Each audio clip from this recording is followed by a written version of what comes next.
Hello everyone, today I'm here to share with you some of the things that happen before the moment that we call the Chinese wedding, let's say in the Western culture. And something that you need to understand is that here everything that they do during the wedding is to give luck to the couple for their marriage, so that they are happy and they live a long life together. Okay? And the first two very important rules is that here in China, the numbers 6 and 8 sound also like two good things. So these are very good numbers. So whenever they pick the time to start the wedding, it should be something like 12:16, 12:26 or 12:28.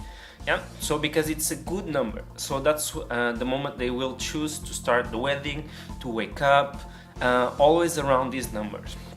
And a bad number is the number 4, because it's related or it sounds like death. So no one wants to sound like that when they are pronouncing anything related with that number. So for example, the first thing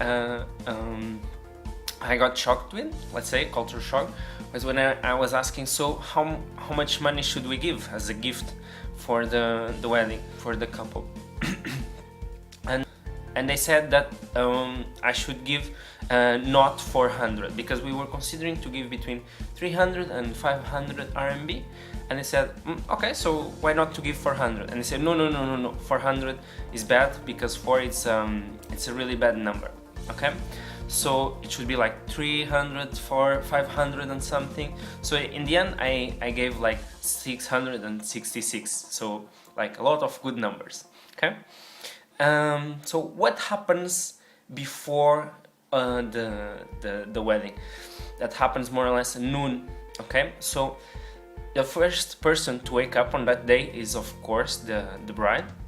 She wakes up at 5 or 6 a.m. but 6:15 or 6:18 or 6:26, you got the idea. Okay, and she takes about 2-3 hours just to work on the makeup. Okay, so she should always have high heels, and it should be white and red, because those are the most common and most beautiful colors. Okay, then the husband will pick up the wife before the wedding. That's something quite not normal for the Western culture, right? What they do is they go around the city. They really want to show off that the wedding is happening and it's a great day, and they do also the same when they are coming back. But one of the very interesting things is that when they come back from the bride's house to the new house, they never go back on the way. So if they are in this point and they need to go to this point, even if they go like in zigzag, they never turn back, neither in a roundabout. They check always the way to find a way that they don't have to turn back, because that means that they won't have good luck. So when the husband arrives to the wife's apartment, there are many bridesmaids. Okay, so the husband has to give a lot of money in the red pockets to the bridesmaids. Then the bridesmaids ask to the husband to do different tasks, different activities, maybe push-ups, maybe he has to sing, maybe wash the dishes, maybe he has to answer very difficult questions, because that's like a test to take the girl, right? So when the husband enters the future wife's house, he has to find also the shoes, okay? The shoes for the wedding. They're new, and it's always a new pair of shoes. And if he can't find, he needs to do a punishment to show his love. The husband takes flowers to her house and gives the flowers after giving the shoes. And if she is satisfied with all the activities, all the punishments he has done, then she accepts the flower, and that's like a moment that they are like officially married, let's say. And he should give 9 or 11 flowers, because 9 in Chinese is similar with a long time, and 11 means the whole life. So that's why those numbers are very important. They also take many pictures at their apartment.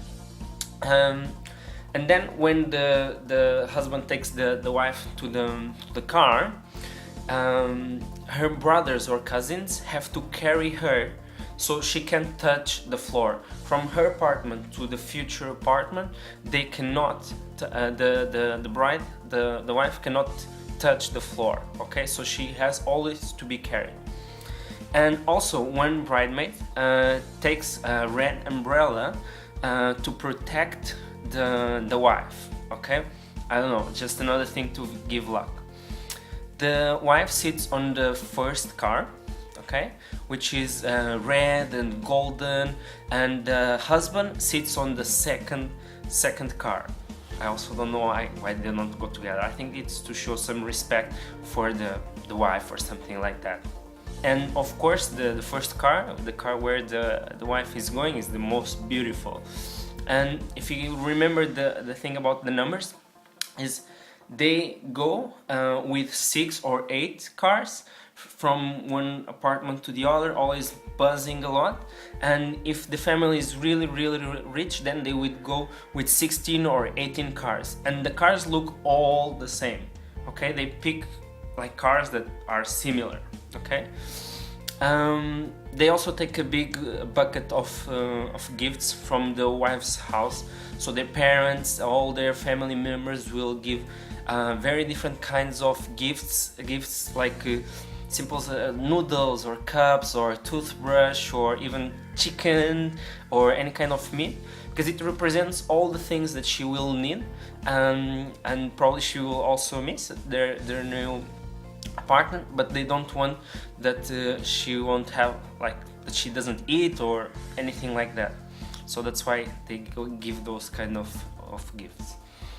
And something very important is that all these gifts should be packed in something red, because again it gives good luck. Before the cars start moving to the new apartment, the husband should bow 3 times in front of the car, and again, good luck.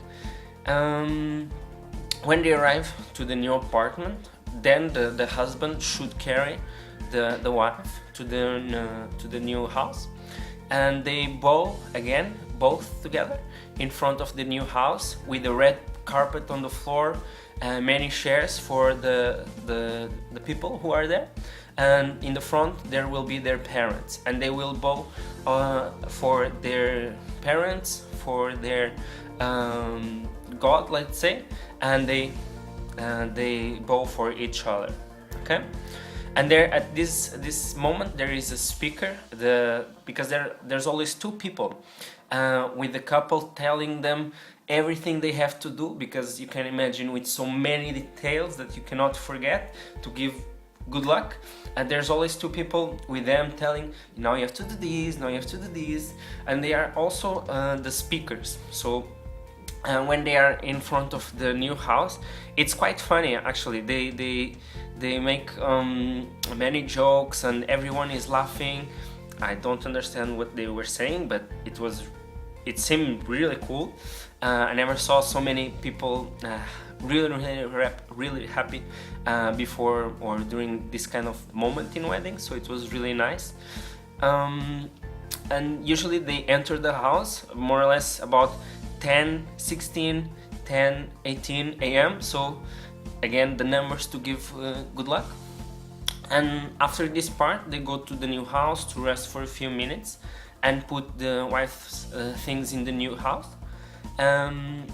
Something very interesting that I don't know why they do this is that on the bed of the new house, the parents of the girl choose a virgin guy who will roll on their bed just to give good luck. I really don't understand. I understood most of all the other things, but this is something that I still clearly... Why would you want a virgin guy to roll on your bed just to give good luck?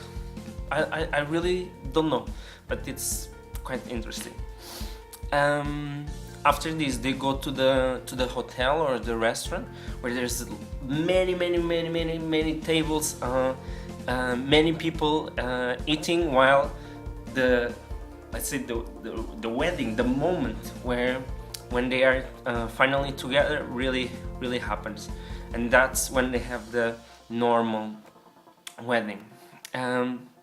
Also, something that happens here is when people arrive, you need to give the money, and they register everyone. How much do you give? Okay, Vito gives this amount of money. Okay, I think that's normal. I'm not sure, but it was quite interesting.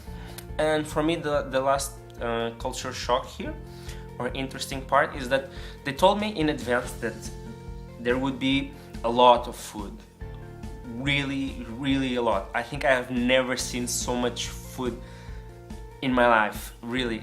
And something very interesting is that we were already with our table full of table, and they kept bringing more and more, even without finishing what we already had. So they put the plates with food on top of the others that still have food, and I was like, oh my god. At some point we had a pile of 3 levels of dishes, of plates on our table. So it was really, oh my god. I thought like, this is in a way paradise, so much food. So these are all the things that I've found differently from the Western kind of weddings. It was quite cool to discover all this. So it's very interesting that when I asked them, why do you do this? Why do you do all these things? And I said like, oh, my parents did that, and my grandparents did that before them. And of course it now looks like there are many details, but then our parents tell them, and now I know, and I will tell to my children. So it's quite interesting how the cultural things work, right? Because probably if you are in Europe, most of us imagine, oh, you get married, you go to the church, and then you go to the restaurant, and the guy can see the bride before the wedding because it gives bad luck. And here it's completely different. When they get to the real moment, they have shared already some time together, and they really had some fun before. So it's very interesting how it works in a completely different way. So I really hope that you can go through a Chinese wedding sometime. It can be really fun. That's it for today. And next week I will show you some of parts of my apartment where I am now. So if you want to know a bit more about the culture shock with Chinese construction and houses and those kind of things, watch the next episode. Bye bye.